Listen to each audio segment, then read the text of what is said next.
Hey friends, your pal Mike Shea from Flourish here with the Lazy D&D Talk Show. In this weekly show, we talk about all things D&D. This show is brought to you by the patrons of Flourish. If you are enjoying this show, you can help me out by becoming a patron of Flourish, signing up at patreon.com/Flourish, and helping support shows like this. So to the patrons of Flourish, thank you so much for your support. We have a relatively short list of topics today, so we're gonna carve into a lot of patron questions. The patron questions are always interesting. They cover a lot of topics. They cover a lot of different things. So I really enjoy answering the patron questions. So I'm glad to spend a little bit of time on that. But I thought I would start off with a Lazy DM Companion update, and I actually just got new stuff for the Lazy DM Companion today. I've got 2 new things that I can show you today. So the exciting news, there's no bad news today. It's all good news. And the exciting news is that I received the final 2 pieces of art that I needed to finish up the book. And that is a manor map and a last piece of spot art. So let's take a look at those. So the first one is the manor map by Saga Mackenzie. I just got this piece from her today. It is a 3-story manor with a little guard post, like a 3-story guard post. And this map is intended to serve numerous purposes. You can use it as an infiltration adventure. Like if you have to sneak in and grab something from somewhere, you can use it for that. It could serve as a character home base. If you want to give a area to your characters, you can do that. You can even just sort of break it up into pieces. You could have an assault. You could have like meetings that are occurring here. Characters are meeting an NPC here. You can do it for a whole bunch of different purposes. So a lot of the maps that we have in the Lazy DM's Companion are intended for you to be able to use them for lots of different things. So this was, I think, by far the most complex map that we have in the book. And I think it's really awesome. So it's going to be very cool. And so that's the last map, right? We have all of the other maps are in hand, and I think I've showed them off at various times. So that one is very cool. And then we have finally the final piece of spot art, and that is the final piece of spot art. This is the artwork for the God Generator, and I think it is awesome. It is really, really a really cool piece. I think it might be my favorite piece in the entire book. And it's really supposed to show like that you can sort of build gods from multiple pieces and have them kind of in your thing. So it's really cool. I'm very excited. I'm very excited for that one. So that is the final piece of spot art. So with that in hand, I'm going to get all of that over to Scott Gray this afternoon. And he has already been updating the PDF. So I think that we should have a new draft of the PDF early this week. We're going to take a look through that and make sure everything's cool. Give it like one good glance over. And next week, I'm going to put together the art. Now that I've got all of the art and all the maps, I'm going to put together the art and map pack for it so that we can deliver the final PDF and the final art and map pack. And I'm hoping maybe late next week or late this week, early next week, maybe. But certainly before the end of the month. So we will get that out. We will send an email through BackerKit to everybody saying, hey, this file has been updated. You can go and grab the latest version of the Lazy DM's Companion.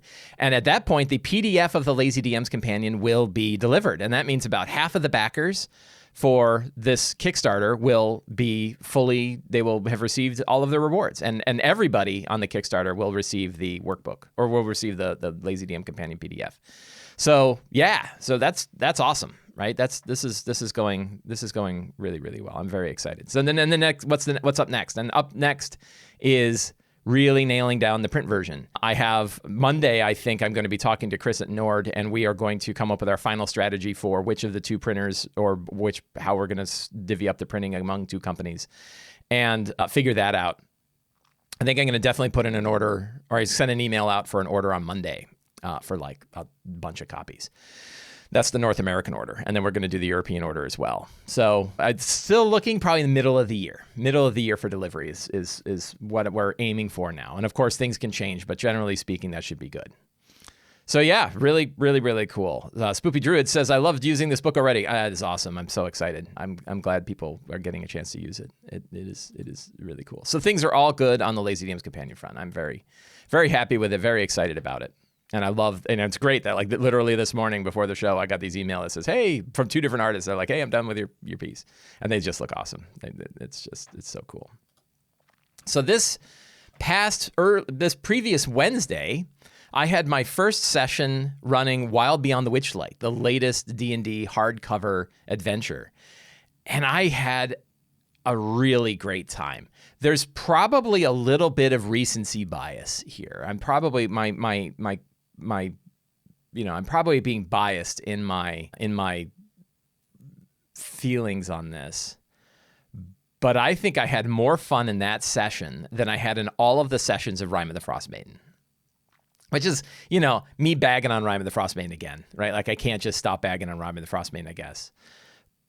But boy, did we have a good time. I had a really, really good time. It was a session 0, so we spent probably 2 hours of the 3 hours that we gamed on character creation and things like that.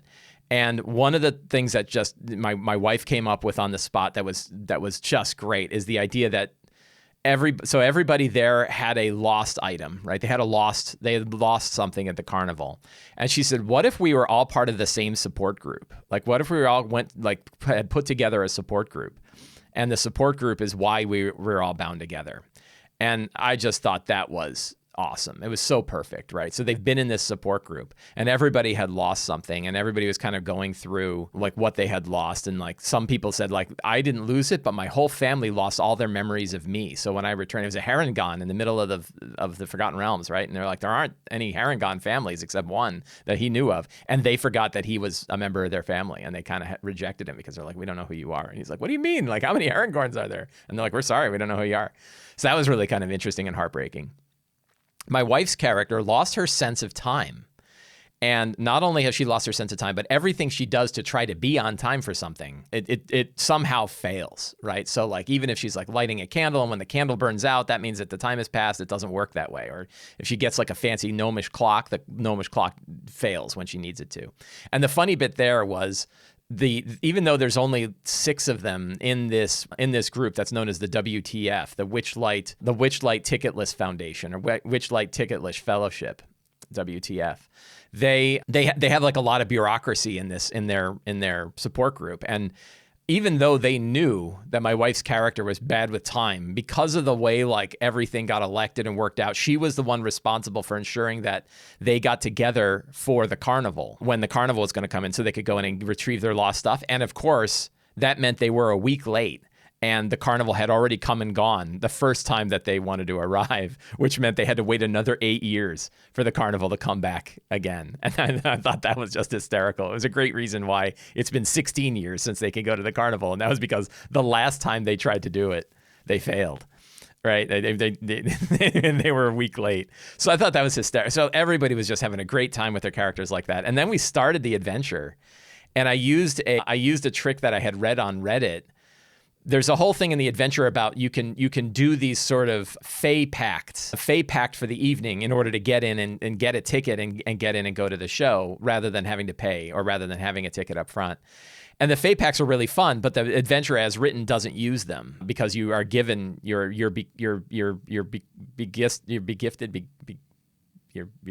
bequested, you're given a set of tickets, right? And so somebody on Reddit mentioned, well, what I did is I had a bunch of kids who didn't have tickets that were like them when they didn't have tickets.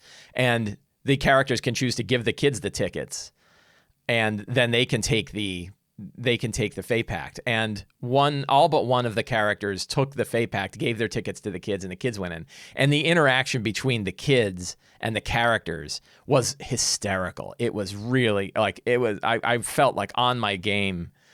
I felt like on my game with like the role playing of the kids and the surprises that the kids are like hardcore and they're, just fun. And so we didn't even we just got into the carnival at the end of the session, but I was so in love with the characters already. And I was so in love with like the atmosphere. And what occurred to me was like, when we buy a published adventure like that, how much the theme and the atmosphere actually matters, right? How much we are trying to, there's all the details in an adventure, right? There's all like the specifics, but I think I've been undervaluing and underweighting the theme of a campaign and what that means for the whole campaign from the very first session to the very last. And those themes of cold and isolation and alienation and alien sort of, the sort of alien injection that's inside Rime of the Frostbane has a big factor on its feeling. And I think, like, I remember we had some rough starts with Rime of the Frostbane, and I think some of those rough starts were because everybody was on edge because of the feeling of the adventure, right? That it was a lot, like, it was, people felt, they felt the way that adventure wanted you to feel. And the first session probably defines that feeling more so than anything else. And then that feeling sticks for the whole rest of the campaign. You can think about it with Curse of Strahd and the sense of dread, the sense of being stuck in this one area and it's nighttime all the time, or night and gray, I guess. And the big Gothic castle on the hill and knowing that, like, you can't escape this place. And you think about Descent into Avernus, and, like, I remember my wife telling me it's the first time that when she saw the city fall and she saw this object, the what is it called, the big orb that sits above the city, and she saw that turn black, go from white to black, and fall into hell, that she was, my wife was in tears over it, right? She was like, wow, right? She was really emotionally grabbed by that. And that defined the rest. That defined the rest for her. It defined the rest for the other players, that, like, they need to go into Elturel and solve this. They didn't make fun of it. They didn't make fun of the idea that, like, oh, we have to go into hell at level 4 to save a city. Like, it mattered to them because it mattered in that session 0. So it kind of shows the importance of making sure that theme, that we're focused on the theme, that we know what the theme is, right? And that we are able to focus on that theme when we are running our session 0, because it's really going to set the stage for the whole rest of the campaign. And if that theme is fun, and I think not through careful planning, but through fun interaction between my players and myself, and fun role playing and stuff, I think I was able to set that theme really well for Wild Beyond the Witchlight, and I think that is going to pay a lot of dividends. So I thought that was very interesting. Where did Avernus appear in your players' favorite campaigns? That's a good question. Let's take a look. So for my players, they ranked it second to lowest, right? Both myself and they ranked it second to lowest. So even though it had that strong theme, and I think, like, if I ask my players, like, do you regret playing that? I don't think they'd say they regret it. And I think we had a good time. But yeah, even then, I think that the rest of the campaign didn't sit, and we had some trouble bits, like the big one that came up in the middle, and we had to sort of all stop and say, we're gonna sort of retcon how this works, were the soul coins for the vehicles, because it's like, and again, the driver was, if you are a bunch of characters that are tied to Rhea Mantlemorn and the Hell Riders in Elturel, and you're going into hell to try to rescue a bunch of people who have been trapped there, the idea that you're burning up coins that hold people's souls in order to drive a vehicle a few miles, that didn't sit well with anybody. And in game, there was a lot of consternation about it. And then we stopped and sort of out of game discussed it. And then I kind of came forward with a solution, which was that you can actually tap Demon Ichor instead. That another NPC who kind of saw what that was doing to them said, there's another way. You can actually sort of squeeze the essence out of demons and turn that in. And they're like, oh, that's much better. Demons don't have souls, right? Demons aren't even, they were never mortal creatures. So sure, we'll harvest Demon Ichor. And that means we have to go hunt big demons to get the Demon Ichor to drive our vehicles. And that worked really well. It would have been better if I had put that in the beginning so we didn't have that rough spot. But that definitely, that definitely worked. That definitely worked better, I thought. So, yeah, so it is interesting that even though I think the theme of Descent into Avernus, I nailed Descent into Avernus well, that worked. That worked well. Evil John says, my group really wants to do Avernus next. I'm so. Yeah, if you're not feeling, and someone at Rangavarg said, yeah, never run a game you're not excited about. That's probably true, right? Like, somebody was talking about, like, how do you get your players to vote on a thing? And I'm like, well, like, they can vote, but I get 51%, right? Like, I'm the one that actually has to run this thing and prepare this thing. So if I'm not excited for it, I don't think I'm going to offer it. Evil John says, I do have the Beatles big box. I mean, it can be fun. It's a lot of work, right? It's a lot of work in my opinion, to wrangle that adventure. There was a lot of things about its design that just did not work out particularly well. But yeah, like, if you're not on it, I don't know that I would recommend. And do I recommend it? Probably not, right? I mean, if you've got the Beetle and Grim set already, you already paid for it, and you got all that stuff, and that's great. But it's even like even with the Beetle and Grimm stuff, you're gonna I don't know, maybe you run it as is, right? But I know I had to do a lot of work. I had to do a lot of work to wrangle it into the right spot. And yeah, so Evil John, you said the good news is you already did all the work. Maybe like I offered a path, but I think you still have to do a lot with it, right? I didn't rewrite it. I just said like here's another angle you can take, and that angle worked really well. The idea of the path of the Hell Riders as a path through it really works, but it can be kind of linear. I don't know. There's a lot of work. So I don't know. Yeah, that depends. But yeah, that's kind of interesting. Yeah. So, I guess what I would offer, my experience is that the theme of this one really reinforced it for me more than anyone that I did. And maybe it's because of the difference between Rime of the Frost Maiden and Wild Beyond the Witchlight, one of the darkest adventures they've done, literally, followed by one of the brightest adventures that they've done, and how different it was for my players when we were playing it. So that's pretty cool. One of the things, I brought this up on my show, and I saw a post about it on Discord, and I saw a post about it on Twitter that kind of, didn't really seek clarification, had a different opinion on World of Warcraft and Wizards of the Coast and what that means when Wizards of the Coast comes out with a book or when they change things. This all stems from the upcoming changes from Monsters of the Multiverse, which I think is a couple of weeks away, right? I think in a couple of weeks, a new book will be out called Monsters of the Multiverse. That book is only available in a gift set, which really kind of sucks, right? There's no good reason for that, right? They could have come out with that book separately instead of selling us 2 other books that we already have. But and my recommendation is don't buy it, right? Right? If you already have Tasha's and Xanathars, don't buy Monsters of the Multiverse. Evil John says hubris. It is a little bit of hubris, isn't it? See, there's hubris, right? And so I would not buy it. I am curious, and I expect that D&D Beyond will be updated with the changes. And I am buying it, right? I'm buying it. I'm buying it for 2 reasons. One is I do shows like this, and I really want to kind of dig in and see what the changes are. And I know I already have Tasha's and Xanathars, and I'm going to be buying Tasha's and Xanathars again. I think it'll be my 3rd Xanathar purchase, maybe 4th. I might have 4 copies of Xanathars around, if we include my wife's copy. And it's a special edition cover, and I like to buy special edition covers, and I like to support my FLGS. But I would not, I certainly cannot recommend buying it, because if you already have Tasha's and Xanathars, it really seems to be a waste. But I'm curious, I really want to see what the monster design is like. And yeah, CR Bandit says it's predatory towards collectors. It really is. It is, but like shame on us. Right? Like I'm a collector. I have every special edition cover except for Theros. And actually, I'm kind of happy that I don't have Theros because it already broke my collection. It means if I miss another one, I'm not going to be upset. But like I went out of my way to make sure that I got the special edition covers of Fizzbands and Candlekeep.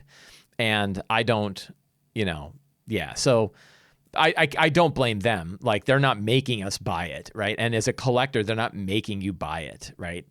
They are, they're capitalizing. And this, like WotC's not your friend, man. They're not your friend. They're not a non-for-profit organization. They're not out for the betterment of the world, right? They are commercial. Hasbro is a commercial company. And the commercial companies are going to do what commercial companies do. And if they have an opportunity to make more money off of old books, I don't know why they did it. I guess they were thinking like, the nice thing is you have your core book set, the core book gift set, right? And then you have this one next to it, which is Tasha's, Xanathars, and Monsters of the Multiverse. And if you were starting fresh, right? If you weren't into D&D and now you're getting into D&D, buying the core book gift set and then buying this gift set gives you a lot of material, right? It's like 700 monsters and all the class stuff forever. Like those 6 books together are really a powerful set of books, right? I give them that, but they could have sold Monsters of the Multiverse separately. And the cash grab is they're going to sell it separately later sometime, right? But the question is it going to be, are the changes that are inside Monsters of the Multiverse going to be in D&D Beyond on release? I don't think anybody has said one way or the other. And I expect they will be, right? I expect they will be.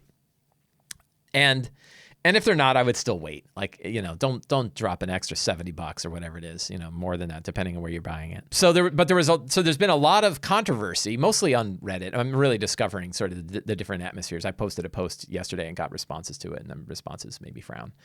And there was a lot of controversy on Reddit about, I guess there were two areas. One was like a few weeks ago, there was a lot of controversy on Reddit about changes to Volo's guide and like how on earth will we ever be able to apply a mind flayer again if you took those 3 sentences about mind flayers away. And I'm being terse, but whatever. And then it's you're changing. There were previews of some of the racial changes that are coming in Monsters of the Multiverse. Monsters of the Multiverse is changing, I think, every non-core race that is out. Maybe, I don't know if it's all of them. I think it's all of the core, all of the ones that are part of the main world. I don't think it includes Ravnica. I don't think it includes any of the Magic the Gathering ones. I'm not sure which ones it includes, but it has like 30 different races in it, right? I guess it's all the races that were in Volos and Mordenkainens. So they're changing all of the races in Volos and Mordenkainens, the mechanics of them. And that got people fired up and like, I don't like where Wizards is going and I don't like all this stuff. And that kind of fired up the whole conversation of like, well, why does it matter? You've got the books. If you've got the original Volos and Mordenkainens, you can play with those, right? And then it gets to, yeah, but I use D&D Beyond and D&D Beyond's going to change. And that gets into my like, we can't trust D&D Beyond, right? You can't trust that D&D Beyond is going to stay to whatever version you want. It's going to shift wherever it goes, and it may stop updating, right? What if they didn't update? And you're like, well, now this isn't useful because I wanted the new races. So, I made, CR Bandit says, I made a comment that I don't plan out how my players are going to get out of situation. Oh, yeah, dozens of people telling me how awful that was. I made a comment that I don't plan how my players are going to get out of situations. Yeah, it was really funny. I posted a post. It got a lot of upvotes, but the comments were all pretty negative comments, or many of the comments were very negative comments. And I was like, that's weird. Like a lot of people liked it. And then I'm like, I wonder how many downvotes it got. Like it may have had twice as many upvotes because a bunch of people downvoted. And that's because it touched on, guess what? X-Card kind of stuff, right? It's touched on safety tools. And there's a bunch of people, when you bring up safety tools, they have to get in your craw and talk to you about how wrong you are about safety tools. And my group's not like that. And you obviously don't know people, and your people are too sensitive and all this other BS. So whatever, I'm not concerned about that. I wasn't even going to bring it up on the show, but here I am. Two things that came up was I brought up a thing, I think I said it last on the Friday show, and I've certainly said this before, which is like D&D is not World of Warcraft, right? Like sometimes we treat D&D.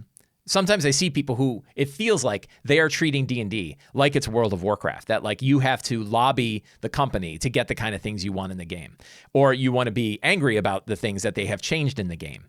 And there's a huge difference, right? Obviously, there's a huge difference. But the big one is World of Warcraft, you are stuck with whatever Blizzard decides, right? Like there wasn't a classic server for a long time, and a bunch of people had to lobby to get the classic server brought back, right? You can't just take your version of World of Warcraft and go off and do your own thing. There was actually people who tried and it didn't really work, right? And so you can't, World of Warcraft, you suffer with whatever changes they decide. If they want to change the level of a zone, they change the level of the zone, right? And that's that. If they want to change different art, they'll change the art, and that's that. If they want to change how class features work, and I spent, 10 years, how long did I spend? I had 10,000 hours over 7 or 8 years playing EverQuest, right? I played a ton of EverQuest. And I remember we used to joke about the fact that there were two good ways to get loot. One was to go into a dungeon and kill monsters and get the loot. The other way was to go complain to the developers that you needed more loot, right? And it was like you had to lobby the company to get the things that you wanted to get in the game. It was the only way to do it because there was no other copy of the game. D&D, our copy of the game is our copy. Nobody can change it, right? I've got my Volos and Mordenkainens, and they're going to have the old text in it, right? And I'm apparently going to get a copy of Volos and Mordenkainens that have the new text in it. So, they can't change it. And a good example is like, how often has Wizards changed D&D 3.5 in the last 5 years? And the answer is not at all, right? How often have they changed 0E? Right? Or first edition or second edition or third edition, right? They haven't changed it at all. They're done with those versions, right? Those versions are the way they are. Lots of other people have. Pathfinder created entirely new versions of 3.5, but you don't have to play with Pathfinder, right? You can play with whatever version you want.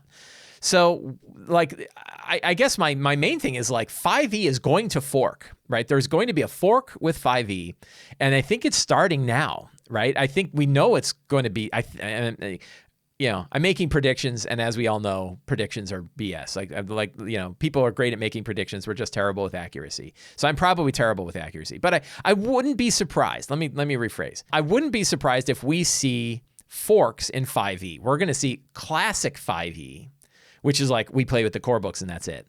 Or we play with the core books plus whatever the DM decides they want to add.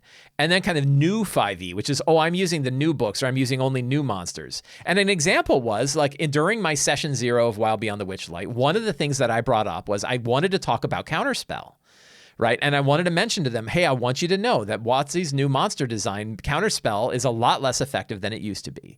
So I'm warning you now, before anybody is even close to getting counterspell, that you're going to find monsters that are pulling off abilities that look a lot like spells but aren't spells. And that's because WotC is changing how they handle spells and powers of monsters, right? And that makes them generally not counterspellable. That is an example of like, I want to bring up, it is the new rule as written, right? If I'm using these new monsters, that's how it's going to work, but it's a change, right? It's a change in how 5e plays out. And I wanted my players to be aware of that change before it became an issue, because I don't want them being like, wait a minute, this guy's casting like thundering bolts and he's hitting 3 of us. I want to counterspell that. And I'm like, that's not actually a counterspellable effect, right? So yeah, so that's an example, right? The shift in monsters. The new shift is going to be new races versus old races, right? Like, are we playing with the original Volo races? Like, I guess Yuan-Ti is an example. The Yuan-Ti had immunity to poison. The new one only has resistance to poison. So are some DMs like, no, I actually like the old one better, and we're going to use that one, and the new ones are going to say, no, we're going to use the new ones. That's another example of a fork. So I think the forks are going to start now. And by a fork, I mean like some groups are going to play using some set of 5e rules, and another group is going to play with another set of 5e rules. And I think we're going to see more DMs that are saying, I liked it the old way, and I'm going to use the old way, right? And some of it could be monsters. I use the old mage, not the new mage, because I liked when they cast spells a certain way. And I think you might start to see it with races, right? One difference that we'll start to see is, are you playing with the optional, or are you playing with the racial attribute or the racial ability bonuses set like they were in the player's handbook? Or are you playing with the Tasha rules that you can move your ability scores wherever you want? I have decided that like the Tasha rule is my new default, right? I like that I like that players can choose where their attributes go. To me, the argument that player characters are unique in the world and don't have to be bound by whatever the racial limitation was, beyond all of the other problematic issues with it. The idea that like a hero is a hero, they're unique. You don't have to say they're like everybody else, right? They are unique. So having a fairy barbarian, you are a fairy barbarian with a strength of 20, that is cool, right? And you can say like, fairies can't have a strength of 20. They should be -2 to strength. Why, right? Like, it's that they're a unique one. It's kind of that 13th age, one unique thing idea.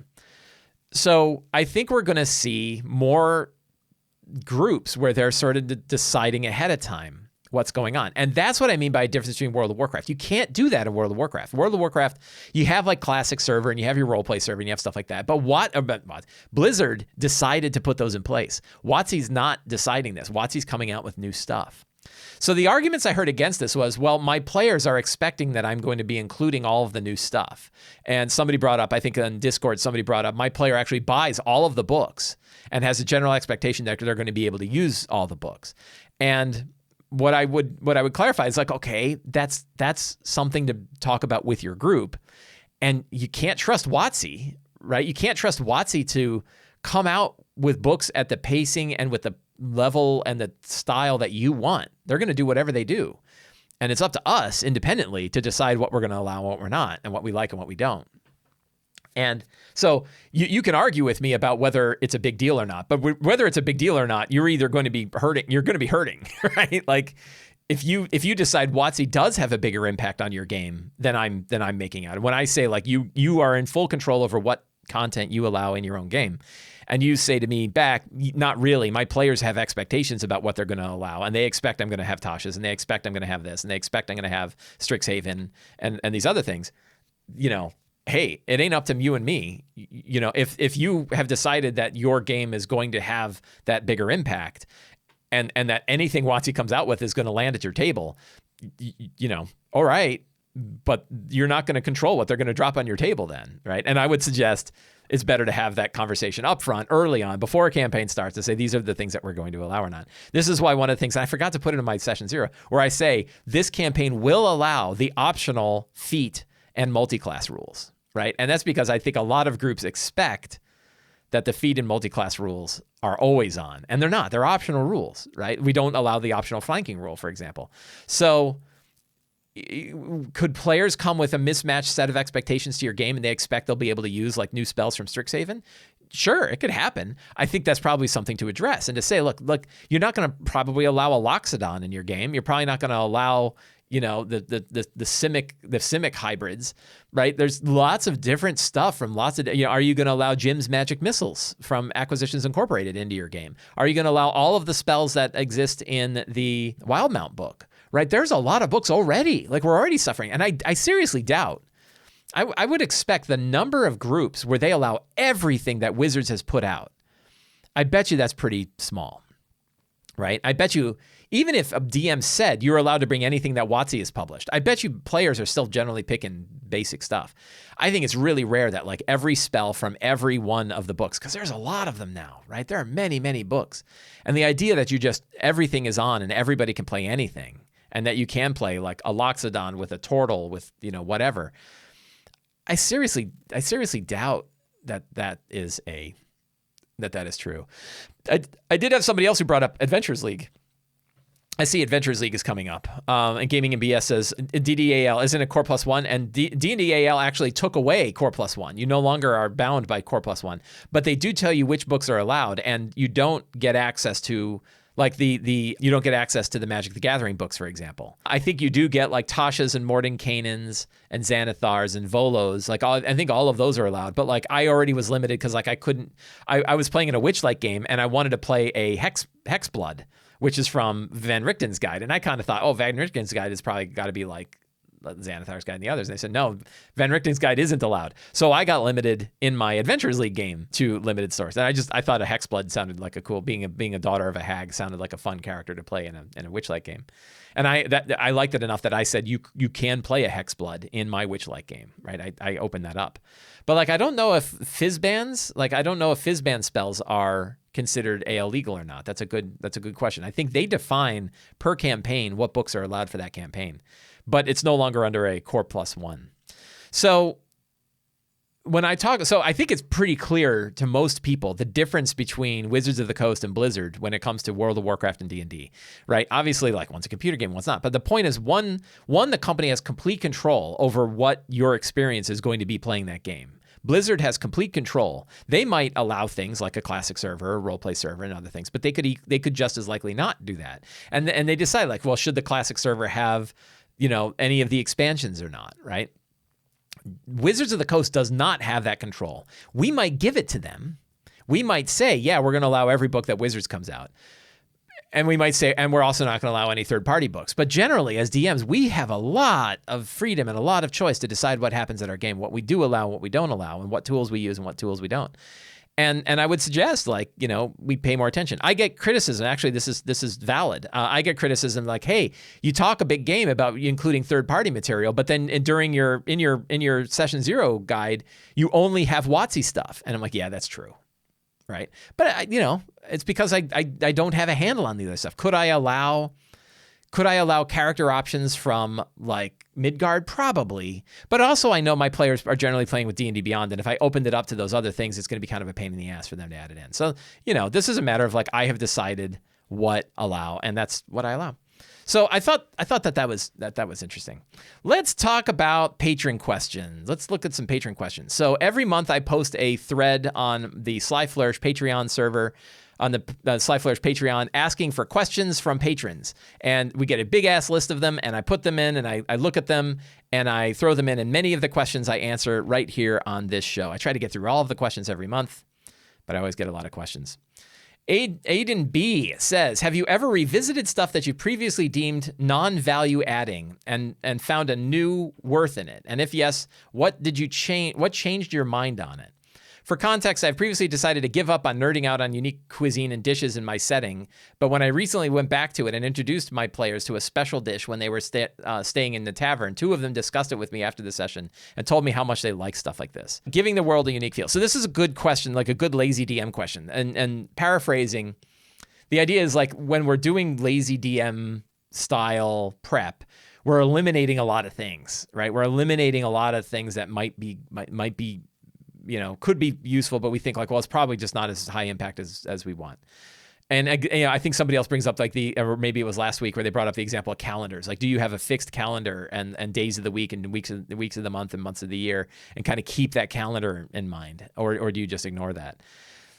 So is there anything that I've added back in that I had eliminated? Not really. I know that there are certain things that are high value when I can do them. Good handouts, good maps, good physical props always work. It's different now that we're playing online a lot. I can't think of any elements where like I pulled it out. I had stopped doing it and then added them in, and then it turned out it was really good. There's probably a few. Music could be one, but it's a good idea. And I like the example you bring up of like bringing in unique dishes that have like maybe special properties. Trying things all the time, I'm a big believer in, right? I really think that idea of like dropping something in our game that we can try once and see how it plays and then decide if that's something more. I've done a lot of that. And I've certainly had things where I would try something and then it would work well and I would keep doing it over and over again because it turned out that worked really well.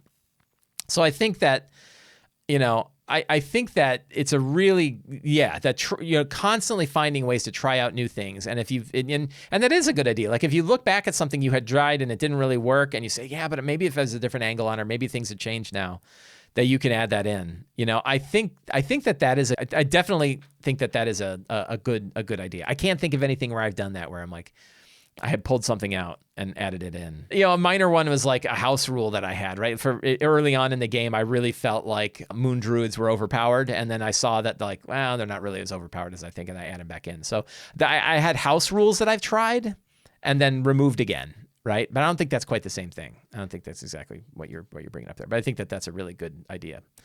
Tom C., how do you prepare more sessions in advance for a homebrew campaigns using the Notion template? Would you create the next locations and NPCs or try to guess what would be the scenes for 2 games up front? So my recommendation, you're asking, right? And it's just my recommendation. It's my thoughts. Always try whatever you want. You really should only do this if you absolutely have to. And somebody brought up like if you're running 2 sessions back to back, or somebody said like, well, I'm running like a gaming weekend and we're going to have 4 sessions in 2 days. I want to do some prep up front to have all of those sessions laid out. Generally, only if you're in a circumstance like that would I recommend planning more than 1 session ahead. I really am a firm believer that the only session that matters is the next one you're going to run, and that is going to change things enough that you don't want to plan the session after that. If you really have to, because of time, like, I only have a half hour between the 2 sessions that I'm going to run. Even then, if you have a half hour and you have the opportunity, first, I would try to get more time. And second, spend the half hour redoing it. But you can certainly plan out parts of your sessions ahead of time. One would be locations, right? You bring up like, would you create the next locations are a good one because you can generally use them a lot of different ways. So if you've seen my prep, you've seen me spend time prepping something that I can run over multiple sessions. A lot of time it's prepping a location. Certainly I've had NPCs where I prepped an NPC and didn't have that NPC come in until 2 or 3 sessions later. So yeah, think about the physical things in the world and prep those because they can last even if the plot changes. But scenes I would worry about. I would not try to plan out the scenes that you expect to, because those scenes can change. When you get to the end of a campaign and you really know where things are, again, you might have seen this in like my Frostbane videos where it's like I knew where things were going to go, and I knew like where it had to be at the end of the campaign. And I'm like, what scenes that need to occur? But even that was more just me making sure that the scenes that I really felt like had to happen, that I had outlined them. And it's like, I want to have these things happen, right? Or I think the campaign will be a lot nicer when these things happen. It's a little different than saying like, I expect things will go a certain way. So my first recommendation is don't do it unless you have to. 2 would be, if you prep things like a location, you could certainly get a map and fill in like what you think is where in the map and fill in the location and do all that. And that might last multiple sessions, but mostly focus on the next session. And then only if you know you're going to be running multiple sessions back to back, then you might think about like, what are the main beats of those sessions and focus on those main beats, but keep a flexibility because the sessions are going to change from session to session. That's my thought. Alex G., how do you handle an unexpected PC death at your table? One that comes totally out of the blue, maybe in a random encounter. My players got dangerously close to 2 of the PCs dying, and I just want to know your thoughts on the matter. I let them happen, right? I think that some of those unexpected deaths, to me, an expected death is a little bit questioning. Like, why is it expected? And were you railroading too much? Like, expected is like, I know that they're going into a very dangerous situation and it's very possible somebody might die. Like, they're going to go head into an ancient dragon's lair and, it might be really bad. I guess that would be an inversion of an expected death that's okay, rather than I expect I'm going to wipe them all out and then the other thing's going to happen, which is not a great way to go. So that means most deaths I think would come out of the blue, and those are parts of the story. The story we don't determine the beats of the story. The beats of the story happen during the game.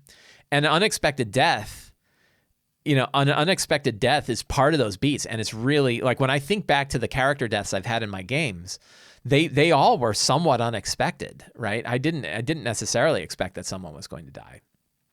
And we remember them, right? And they can be hard. Sometimes they can be interesting, right? I've certainly had character deaths that were interesting, even for the player where it occurred. But I've also had them where they're really hard, right? And like players are very sad about it, and everybody gets very quiet, and nobody was, God, that's really harsh, right? But we remember them. They become part of the story. So, I think that if they happen, they happen, right? And we want to be careful with them because our players have emotional connections to these characters. We want to respect that, right? That doesn't mean we hold back on it, but it means we respect that, and we recall that it's that they care and that it's really hard, right? So we want to be careful with that, but that doesn't mean we don't do it, right? It means we treat it with when it happens, we treat it with respect, and then think about the logistics, like how is that player going to get involved in the game again? What do we do to make that player more involved in the game, right? What do we do about that? But it's not about softening the game. It's about making sure that like the game is still fun for that player, even if their character dies, right? Like, hey, you get to control the NPC now. So, I mean, my big answer is like, if it happens, it happens, right? As Drago from Rocky IV says, if he dies, right? And so, yeah, but it's yeah, and then it's a relatively infrequent occurrence. So I don't have great advice on it in general, but yeah, if it happens out of the blue, it happens out of the blue, and I think your players will remember it. It might be hard at the time, and then later they'll talk about it and go, yeah, you remember that? Like I got killed by that thing. I had characters that got killed by random encounters, and it was pretty great. The stories were pretty great. Kevin D. Oh, Kevin, I'm going to make fun of you. I have a world I've been building for years now, since 3rd edition, and I want to turn it into a campaign that I might be able to publish, but I have a couple of issues that I was wondering if you could weigh on. Some of my content is stuff I created on the fly for specific players and characters, but turned out funny how the world builder is the one with the 500-word question, isn't it? Sorry, Kevin. I've been waiting on that joke since I wrote this question down. Some of the content is stuff I created on the fly. I really wanted to hear to incorporate the world in the adventure path that they created for specific characters. Should I make those characters NPCs that the characters can help, or set rules and structure in place to help the player's character? Example is I had a player who didn't like the SMR paladin, so I created a I'm reading fast. Another god that gained a relic of power and allowed it to slay their god, and then last paladin of the order, they were bestowed the god's power to the slayed mad mage. I merged this with another player's patron story to make it a prophecy that the two of them would slay the mad paladin. As this was something special, they got to basically play level 20 versions of themselves and fight a CR20 Mad Pally. How would you handle making this generic enough for an adventure path? I'm going to step back and say the first thing you want to do when you're thinking about taking like a campaign setting that you've done and releasing it to the world is asking, what value are you providing to the people who are picking it up? And make that the first and foremost the thing that you're focused on, right? Like otherwise it's a vanity project, right? If you are putting out a campaign to kind of tell everybody all the cool stuff that happened with the characters in your own home game, you can write a blog post about it or whatever. But if you're selling something, if you're putting a product together to sell something, really ask yourself, what value are you, this is my opinion, right? My opinion is my own. What value are you providing to the DM who is going to buy it? Right? How are you making their life easier? How are you giving them things that they would not want to do on their own? And I think that steers some of the answers to the questions that you've got. Like while you're putting these stories into your campaign world, the question is, are those stories that you've put together, are those helping the DM that you're handing it to, right? Or should they have their own stories in it? And you know me, hopefully like my drive and is like, I want campaign worlds that are giving me the tools that I want to be able to tell the stories that I want to tell or that I want to share with my players. I don't want someone else's stories, right? This is like the back history and like NPCs with huge paragraphs of text about where they came from. I don't care. I care about the characters and I care about my NPCs, right? So what are you giving to the DMs that you're selling your product to that's making their life better, right? And if it's mostly the stories that you had in your campaign, ask yourself really hard if that's really making their lives better or not. It might be fun and interesting, and it might be a good, but like I go back to like nobody wants to hear about someone else's campaign, right? Like generally speaking, being very flip, right? Generally speaking, people don't want to hear about your homebrew campaign world. So ask yourself why your campaign world is unique and better, and what are you offering that's really better. And look at campaign settings. Look at other people's campaign settings. You could look at the Wildmount book. You can look at a lot of the WotC ones. You can look at Midgard. Right? I'm not saying they're all perfect examples, but you can look at them. Look at like what MT Black did with Iskandar, right? I think MT Black's idea of like a campaign world that's in individual pieces that are small and digestible, that's really a great way to go. So think about that. But like as far as like integrating a lot of the stuff that happened in your campaign into a campaign book that you want to publish, write it on a sticky note and stick it up there and say, what am I offering to the DMs that's buying this? Like, how is this making their lives better? And focus on that. That's the thing I think that was the longest question we had. PhD20 says, in 2015, look at this. In 2015, you joined Matt Click and me to talk about 1 year of D&D 5e in a live stream. I remember that. I asked the question, what are your favorite and least favorite things about 5e? I believe your favorite was the speed of combat and what that opens up in the game. Your least favorite was debilitating effects on boss monsters, save or suck, or things like Force Cage. I'd love to know your answers now that things have changed for another 6 years. That's a big fun question. And I don't know, I could probably talk for a half hour just about that. What are the things that I love most about 5e? I think 5e has a near, I don't want to say perfect, I'll go with near perfect, right? A near perfect balance of accessibility and crunch to bring people into the game and make it easy to play and streamline play and let us focus on the stories that we've got, but also enough crunch to keep veteran players interested and excited enough to keep playing over and over again. And that example of the difference in the styles of the stories between Ryman the Frost Maiden and Wild Beyond the Witchlight, they're very different campaigns. And I have the same players. I have players that have now been playing with me for like 15 years, right? And we've been playing 5e since we got the starter set. We've been playing since D&D Next. So we've been playing for 7-8 years now, right? And it still is keeping people interested. There's still enough ways to combine classes and subclasses. There's so many subclasses that people, it's rare for me to find a player who's playing the same kind of character, even mechanically. And they're still having a lot of fun with it, right? So I think that, and yet we can still tell these really interesting stories. We're not so bogged down in the mechanics that we're not really able to enjoy the separation of a story between like Ryman the Frostbane and Wild Beyond the Witchlight. So that idea of, I think it really hit the right balance of flexibility and a story focused approach with enough crunchy mechanics to keep it interesting week after week, year after year for 7 years, right? I think that's probably my biggest, the biggest thing I love.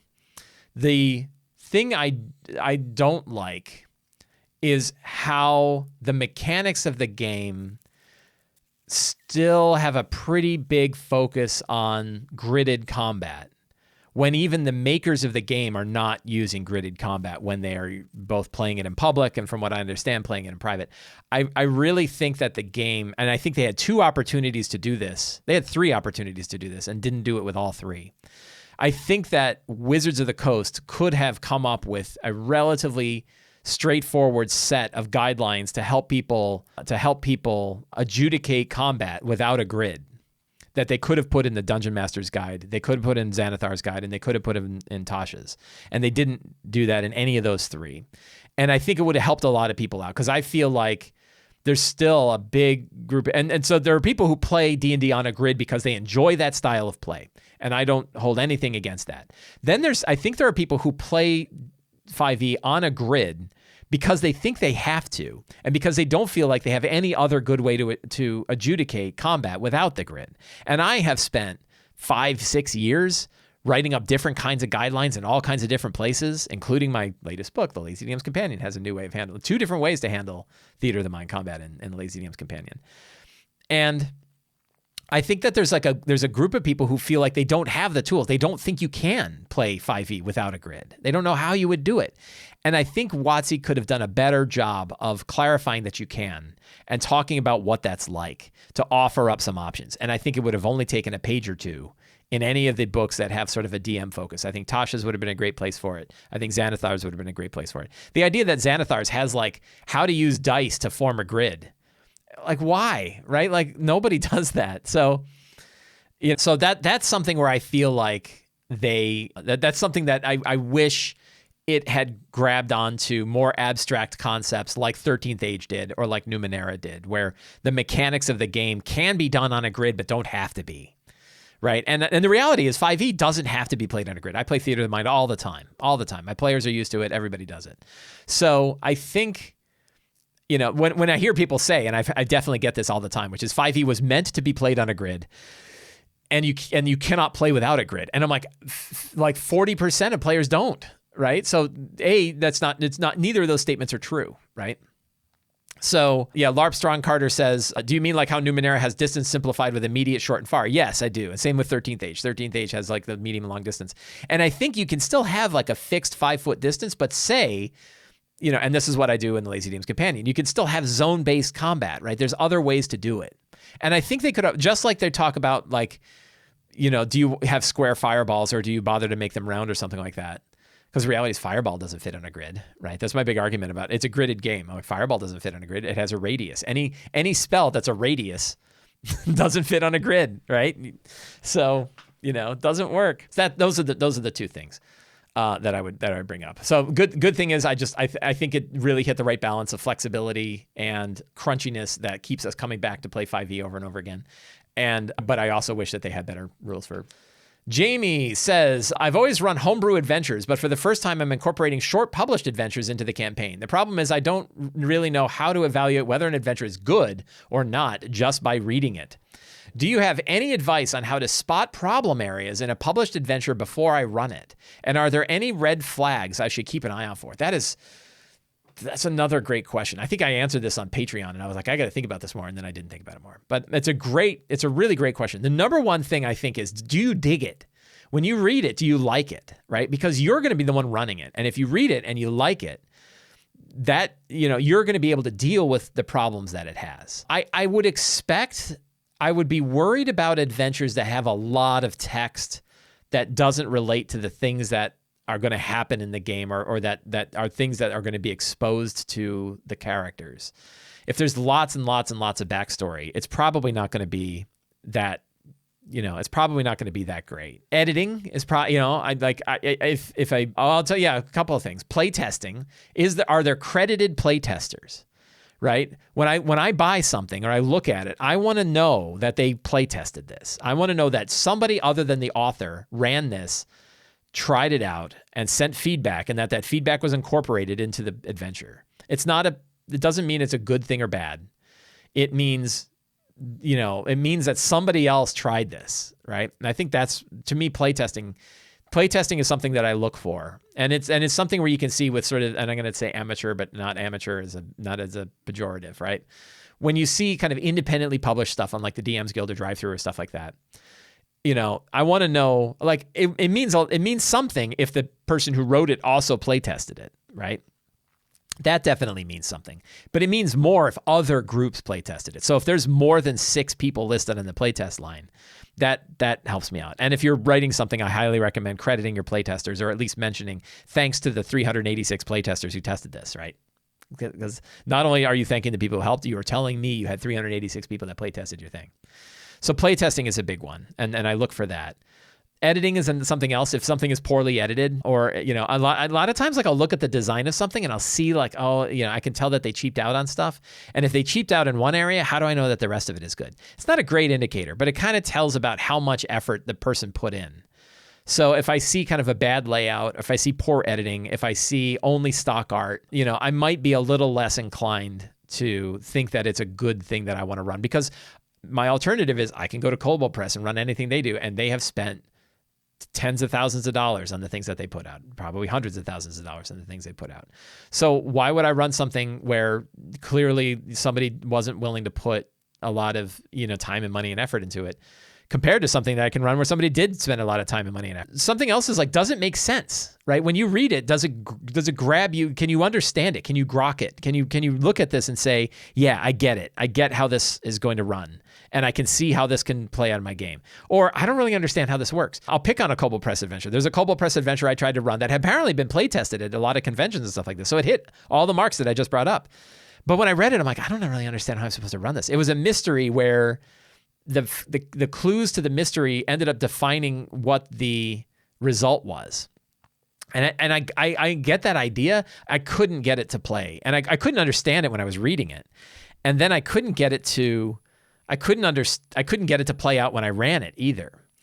And I ended up being a venture. I ran it, and like the players had a good time with it, and that was all fine. But I had a really hard time running it because I didn't understand it when I first read it, and it didn't help when I tried to run it. Right. So can you understand how the thing is supposed to play out, and does it make sense? So I think I hope those are just a few off the top of my head. Really great question. Like, what are the criteria for a good adventure? Maybe something I want to spend more time with. I'm gonna leave this question unchecked because I think this might be an interesting article that I want to examine. So we're gonna keep that around because that's really a really good one. Thank you for that question, Jamie. Really outstanding question. Zach W. We'll do one last question, then we'll call it a day. Zach W. How come you suggest DC settings between 10 and 20 rather than the full 10 to 30 range? Do you find yourself setting DCs differently for identical challenges based on player level? So the first one is you could do 10 to 30, right? I think the problem is that like 10 to 30, the average is 20, and 20 is high, right? So to me, like 10 to 20 feels like the right range of difficulty for things that characters are likely to experience in a regular world, right? You're not likely to find DC 30 things going around a town, depending on what you're trying to do, right? So you can go higher than 20.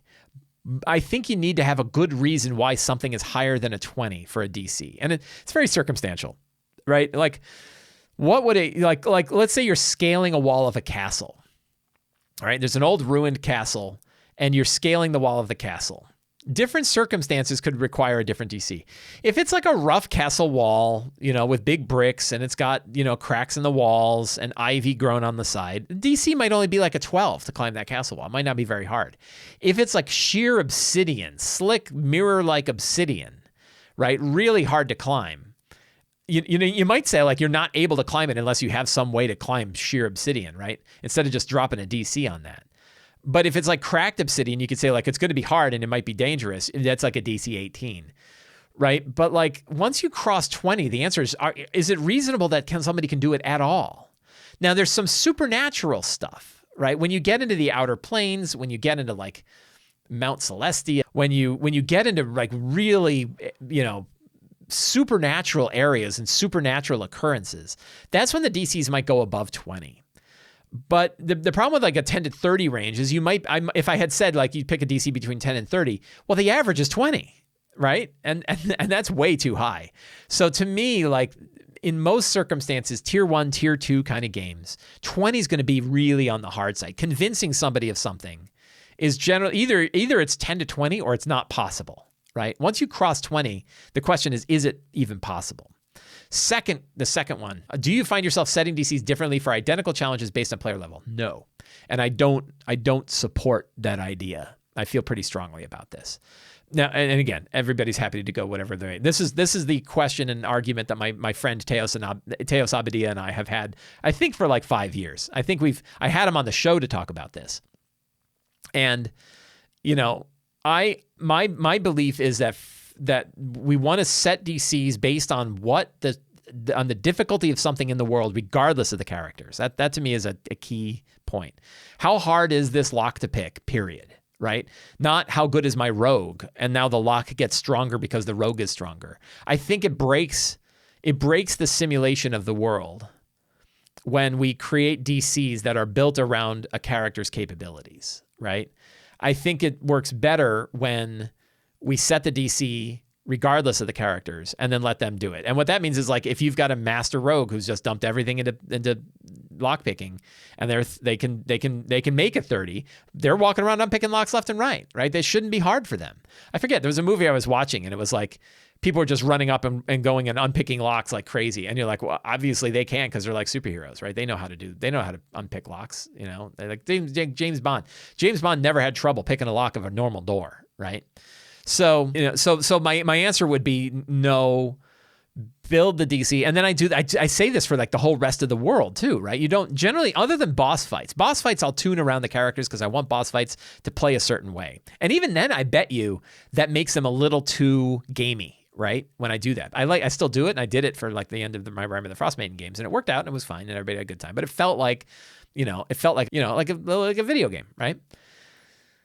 And instead, almost every other aspect of the world should be based on what makes sense for the world, right? Encounter, start with like, what's the story of the world telling you first, right? In all things, encounters with monsters, dungeon layouts, NPC interactions, reactions of people in town. Everything should be built around like, what's the story say? And then the mechanics should wrap around that, right? And the same is certainly true with the DC. When you look at a lock, ask yourself, how hard is this lock? Why is it hard? Is it an 18? Is it because it's the King's Vault?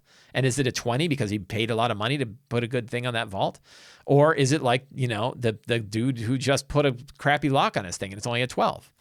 So, I would say that's my feeling about setting DCs for challenge. I would not set up different DCs for the same thing because of the characters who do that. I feel like that kind of breaks the simulation in my mind.